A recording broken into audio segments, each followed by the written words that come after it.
Setuju ya? Maka data harus benar, maka tugas kamilah nanti yang membereskan. Kang Norman petani, mohon maaf. Umpama Kang Norman masuk kategori miskin, maka Kang Norman berdasarkan data yang ada di KTP, satu profesinya petani, pasti kita tahu punya tanah atau tidak. Kalau tidak punya tanah sendiri, masuk kategori penggarap. Kalau penggarap nanti dia akan menggarap berapa luasannya. Kalau petani yang mendapatkan subsidi maksimum 2 hektar, maka di data itu Kang Norman akan dapat alokasi. Gampang. Yang kedua, Kang Norman, mohon maaf, mungkin karena dari keluarga tidak mampu, mungkin dia berhak atas PKH, berhak atas kartu kesehatan, berhak atas keluarganya kartu pendidikan, katakan yang ada. Gak usah sulit-sulit, satukan semuanya dalam KTP biar lebih gampang. Itulah KTP Sakti yang sekarang kita siapkan dengan data yang benar, distribusi akan benar. Tapi Bapak Ibu, kalau pupuk tadi kurang, ya kita, biar pemerintah yang mencarikan jalan keluar untuk menambah sehingga lebih mudah. Tapi kalau tidak cukup, bagaimana? Ada cara lain, penyuluh pertanian bisa membuat penggantinya. Apa itu? Pupuk organik. Itu Bapak Ibu. Yang kedua juga sama tadi. Kalau ada bantuan-bantuan yang dari pemerintah, berikan dengan cara yang benar.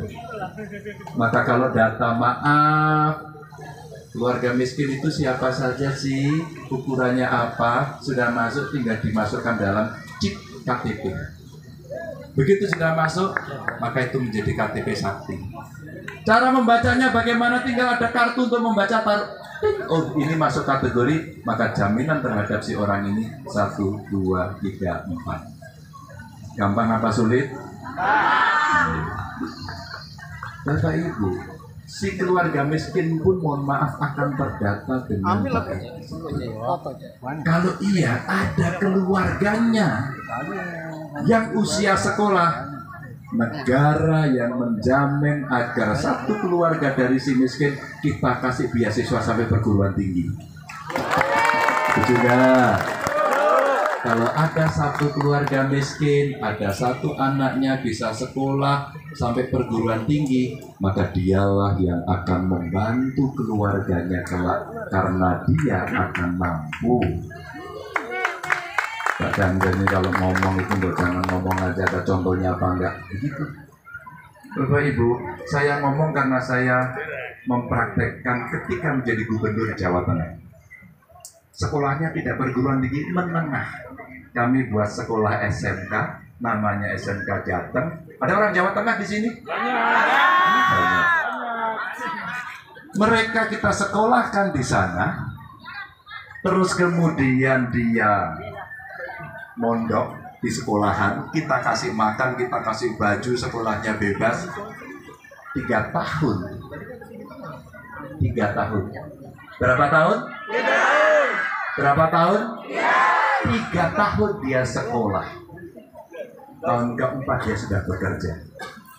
Aduh Bapak Ibu, saya senang sekali ketika mendapatkan cerita. Pak Ganjar, saya sekarang sudah kerja di Jepang. Di depan. Oh. Lokasi acara. Dek, kamu kirim uang berapa ke orang tuamu? Atau jangan-jangan nggak kirim? Oh, Pak Ganjar, seluruh hutang orang tua saya melunasi. Pak Ganjar, ibu saya sekarang tidak boleh lagi kerja. Saya buatkan warung di rumah dan saya kredit rumah untuk ibu saya. Mengharukan. Bapak Ibu, maka kemudian kami meyakini hanya dengan SDM yang baguslah yang kemudian akan membuat nasib keluarganya jauh lebih baik. Oke ya?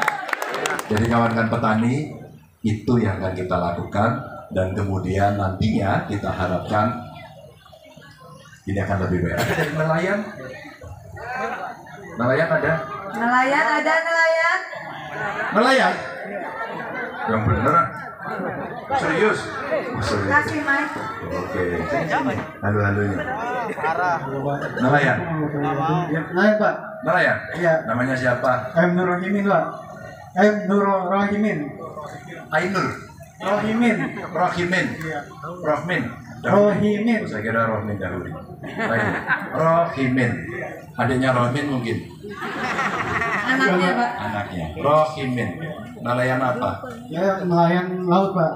Dari naga. Tangkap. Tangkap. Kapalnya berapa JT? Apa ya Pak? Kapalnya Kapalnya ya 6 meteran lah. 6 meter. Iya panjangnya. Oh, panjangnya 6 Iya. meter. Biasanya kalau melaut berapa hari? Ya bisa aja 3 hari Pak. Oh, sehari aja? Nah, sehari kalau Sehari berangkat, tangkap, balik. Iya. Balik lagi. Iya. Itu kapal milik sendiri? Apa ya Pak? Kapalnya milik sendiri? Milik sendiri Pak. Hah? Milik sendiri. Milik sendiri. Biasanya kalau melaut, apa yang jadi masalah? Yang masalahnya ini limbah Pak. Limbah. Iya, Oh, limbah. tadi itu yang disampaikan, Nah, ya? iya, limbah Pak. Tadi Mungkin di pada nelayan juga tahu tentang limbah Pak. Udah tahu? Tahu limbah. Oh, ya udah ngomongnya ke sini aja kalau dia udah tahu ya. Satu limbah. Limbah. Terus apa lagi? Nah ini sampah Pak. Kadang-kadang kita masa mencari naga itu banyak sampah ya Pak. Banyak sampah. Ah. Emang sampah yang buang ke laut siapa? Itu pertanyaannya Pak. Kalau saya Saya juga tanya. ya kita juga nggak tahu kalau buang sampah ini Nggak siapa. tahu ya? Ah. Halo ibu-ibu yang suka buang sampah ke sungai, siapa angkat tangan? Oh, yang benar. Terus sampahnya milik siapa itu? Oh, jatuh dari langit. Nah, Karena angin mungkin Pak. kan jangan ngeledek ah. Ya, jangan buang sampah ke sungai. Oke. Jangan tunggu ya. Ya. Iya. Lu ke laut tuh nelayannya nanti jaringnya kesangkut. Apalagi yang jadi masalah? Masalah ini air limbah Pak. Kita pendapatannya jadi kurang. Karena air limbah, ya ikannya mungkin udah pada mati apa gimana gitu ya. mati ikannya. Iya bisa agak bisa masuk Pak. Oh. Kukurin di mana tuh ikan? Ya nggak tahu dan kita bagi kemana deh. Oke. Nah, Beli BBM gampang. ya BBM sih susah juga Pak. Kalau solar itu susah di wilayah saya. Nggak susah belinya itu, Susah. nggak ada BBM-nya, kuotanya terbatas atau nggak ada duit. Itu kayaknya ada di duit Pak. Kalau Nggak untuk ada mendapatkan SPBU-nya, nggak? Pak. Hah? Nggak ada tempat penjualnya. Oh, nggak ada. Iya. Biasanya kan ada dulu ada SPDN untuk Iya. nelayan ya. Ada nggak sekarang itu? Nggak ada Pak. Oh, nggak ada. Iya. Oke. Terus harapannya kira-kira apa? Mumpung ketemu saya. Harapan saya minta untuk memperbaiki apa namanya tempat lingkungan saja Pak, biar tempat buang limbah di mana, jangan di laut semua, kasihan para petani pada nelayan Pak, yang punya empang ya Pak, jadi pada mati masuk limbah, Pak. Kan buang modal Pak, masa Ya, modal itu dari empang juga. Empang juga kena Pak. Oh. Bukannya para Makanya kalau makan cabai jangan kebanyakan tuh, dari empang masuk ke laut itu kepedesan ikannya. ya, tambak Pak. Ada tambak juga. Ya, Tambak ya. laut. Tambak laut. Iya, iya. Oke, makasih ya. Ya, aduh, bagus nih.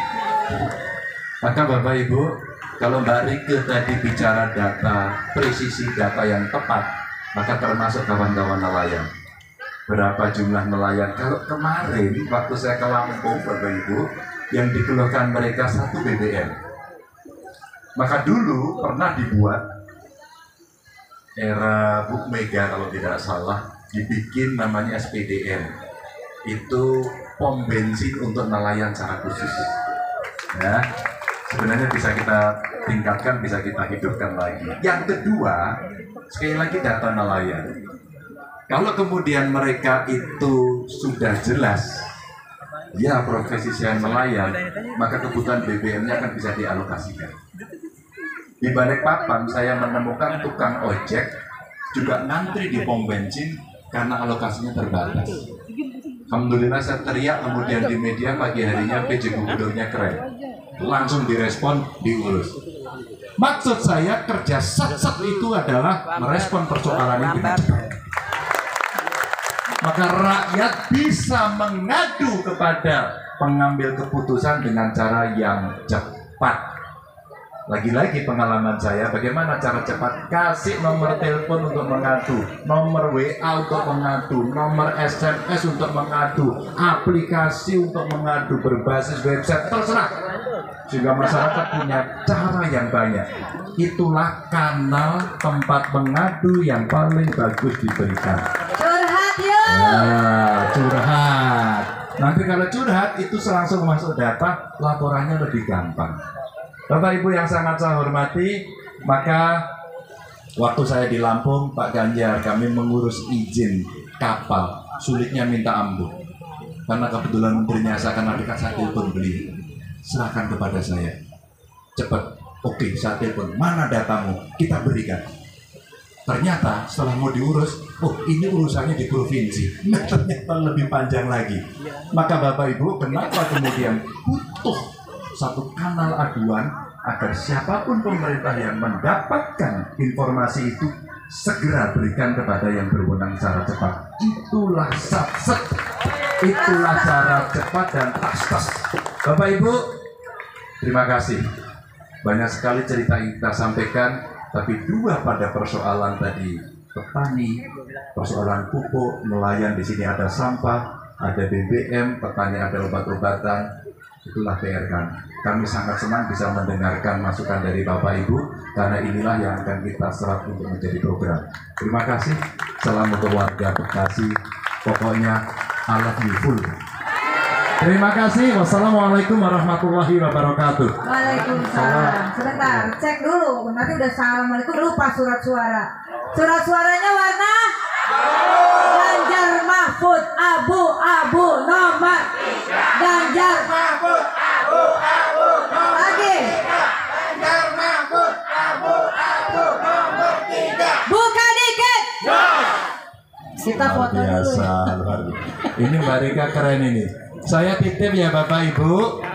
Nanti kita akan siapkan ya Mbak Rika ya. Gak usah promosiin surat suara kayak kuning, gak usah. Udah ya pokoknya. Gak usah bilang di bawah banteng nomor 1, gak usah. Gak usah lah, pokoknya begitu. Gak usah kalau warnanya kuning, gak usah disebut. Gak usah kalau itu ada namanya oneng. Enggak.